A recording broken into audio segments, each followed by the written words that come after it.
মেয়েটা আবার চিঠি দিয়েছে।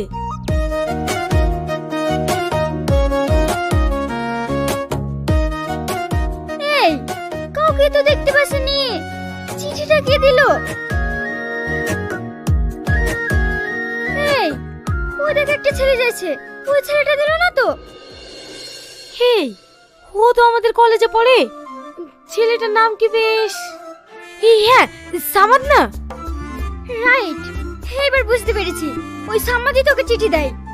ওর এইভাবে চুরি করে প্রেম করার কি দরকার? থাম, কাল ওর কলেজে কি হয়েছে? না না, তুই কিছু বলতে চাস না। সেরকম হলে আমি ওর সাথে কথা বলে নেব।